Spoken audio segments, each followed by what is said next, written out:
Bismillahirrahmanirrahim. Teman-teman, pekan lalu kita sudah sampaikan ya 12 teknik dasar dalam memanah dalam menggunakan teknik Islam. Kita sudah bahas ada 6 poin ya. Masih ingat Bu ya? Tiga kemarin apa? Tiga yang di tiga yang harus tenang ya, tiga tenang, kemudian tiga yang harus sejajar ya atau diluruskan. Kemudian berarti sudah ada 6, berarti 6 lagi nih ya. Ada yang tahu? Mbak Uda kayaknya sudah tahu ini. Tantami sudah tahu juga kan? Masa? Om ini nggak kasih tahu? Enggak pernah teori. Oh gitu. Jadi maksudnya kita tuh memang harus ada, ibaratkan orang yang sekolah ya. Orang sekolah itu disekolahkan dulu, setelah itu praktek kayak orang KKN. Jadi kita kalau cuma ngesut nggak dikasih tekniknya, kita nggak ada pedoman gitu. Ibaratkan nelayan berlaut tanpa arah dan tujuan ya, gitu-gitu aja sampai lambat perkembangannya. Tetap nanti akan mencapai, cuma lambat orang dengan pakai teknik.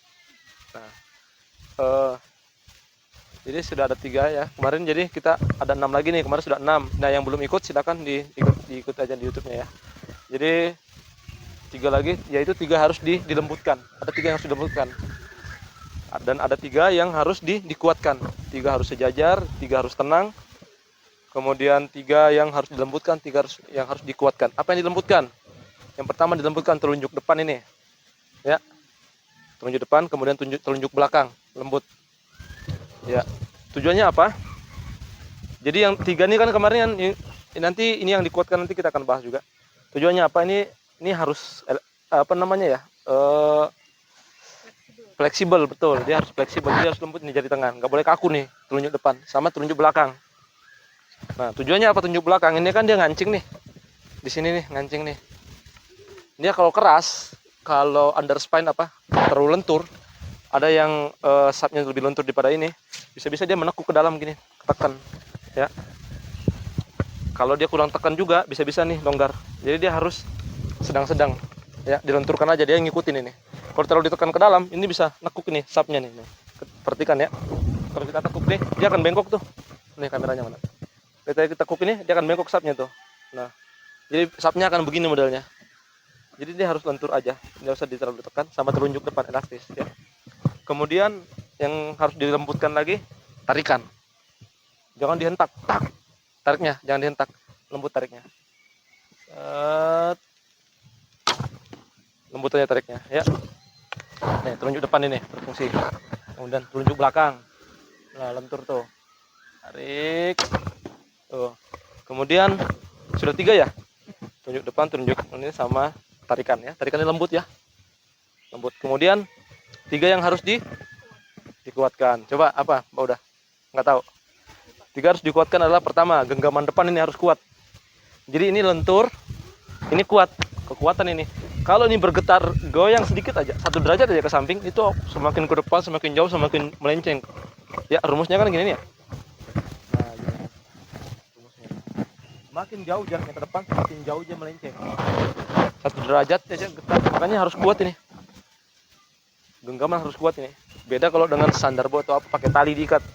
Gini doang dia bertumpu gini, habis itu lepas. Kenapa? Berat busurnya mereka. Kan harus kuat ini. Apalagi kalau berkuda, jangan sampai jatuh busur kita, harus genggam kuat. Ini yang telunjuk harus lentur.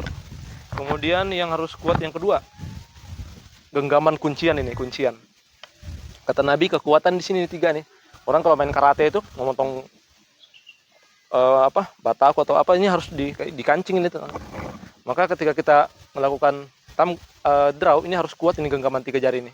Kekuatan di sini. Sama kuncian, ini jangan main-main kunci, ini harus benar-benar. Kenapa? Jangan sampai belum kena sasaran, rilis sendirinya bisa mencelakai orang lain atau diri kita. Jadi yang harus kuat, genggaman depan, genggaman belakang ini. Kemudian yang ketiga, lengan belakang. Lengan kita nih. Ini harus kuat ini tarikannya. Karena ini nggak main-main ini nariknya. Jangan sampai kalau lembek tarikan kita, nggak seimbang dengan LBS. Baru tarik setengah, burung 7 misalnya, kita misalnya narik misalnya. Nggak, Mbak Pia nih, saya pura-pura nih narik. Tapi karena nggak kuat, ya akhirnya rilis, bisa mencelakai orang. Nah ini kalau dia juga kuat, seimbang nih dengan depan, insya Allah dia akan terarah ini. Tapi kalau ini lembek, depan lembek, tarikan lembek, nggak terarah nih anak panah kita. Jadi harus apa namanya, seimbang semua nih. Jadi yang ini sama yang ini, kuncian sama lengan yang menarik. Ya. Jadi ada 12 ya, yang pertama kemarin. Sekarang kita ingat-ingat dulu. Yang pertama 3 yang harus Luruskan apa itu? Ya. Nggak boleh datang ke sini. Iya. Sama Iya, betul. Di pasnya sini ya. Eropas sini. Lurus sama genggaman di sini. Sama siku. Jadi harus lurus. Kemudian tiga yang harus tenang. Kalau kepala kita nggak tenang, kita ambil anchor di sini nih. hati. Anchor dan mata kita kan melihat nuh yang kita target. Kalau kepala kita goyang-goyang ya gimana? Ini masa ini harus ikut-ikut goyang juga? Karena kan bidik kita di situ, makanya harus tenang. Kalau kepala tenang, leher harus tenang. Tapi yang pertama hati, nggak boleh galau ya. Melatih emosional di situ, kita melatih emosional. Lepaskan semua beban. Bismillah. Allahu Akbar. Kemudian habis sejajar, tenang, kemudian lembut, dikuatkan ya. Lembut, ingat yang ini, yang tadi yang saya kasih sampaikan ke tante ya. Harus lembut. Kemudian Ibu Jar, kebiasaan telunjuknya di atas sub, di atas arrow. Iya. Padahal nggak ada di atas arrow, bahaya nanti tangannya. Cukup di sini aja patokannya di sini. Terus ada beberapa kemarin korban tuh talinya tuh hampir putus, kegesek. Kenapa? Berarti pegang handle-nya tuh nggak konsisten. Pegangnya harus benar-benar pastikan ya konsisten. Nah, pasti di atas jempol kita nih, jempol kita menjadi eropasnya. Kalau kita nggak konsisten, ini geser ke sini, geser ke bawah, bisa yang pakai lilitan tuh kena lilitannya. Jadi konsisten, kayak saya ini nggak konsisten. Makanya kalau yang mana cuma tante pinjam tante. Nah, kita lihat ini. Ini cukup kecil aja nih, eropasnya nggak harus lebar-lebar, karena memang segitu-gitu doang tempat lesatannya. Patokannya di mana? Ya jempol kita. Makanya jempol ini pastikan memang, nah kayak saya ini sudah ada bekasnya tuh, berbekas tuh. Udah gitu-gitu di situ aja. Tuh. Nggak usah lagi. Ya. Kancing dulu nih, fungsinya kayak gini nih. Nah, tarik sedikit ke belakang. Kalau longgar, tarik sedikit ke belakang. Tarik dikit, set, kancing. Dia nggak jatuh lagi.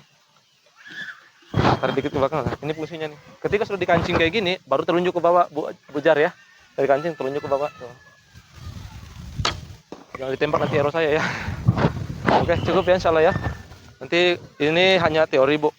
Terus bagaimana bisa akurasi, termasuk saya belum akurat juga karena jam terbang ya. Pertama, jam terbang kita, kemudian kita luruskan niat kita, kemudian setelah lepas serahkan sama Allah ya. Dibarengi zikir-zikirlah dalam hati. Kalau nggak kena sasaran, jangan disumpah-sumpahin, nggak boleh menyumpahin arrow apalagi busur, nggak boleh ya. Tapi kita yang salah, istighfar kita, astagfirullah, nggak kena, astagfirullah. Kalau kena, alhamdulillah ya. Jangan ya Bu ya. Kalau bisa suaranya agak dikurangi di lapangan, suara perempuan ya, agak dikurangi dikit. Oke, cukup ya, demikian teman-teman. Ambil baiknya, buang buruknya. Benarnya datang dari Allah, kurangnya dari pribadi saya sendiri. Jangan lupa diberikan komentar-komentar yang baik buat kami. Assalamualaikum warahmatullahi taala wabarakatuh. Sip.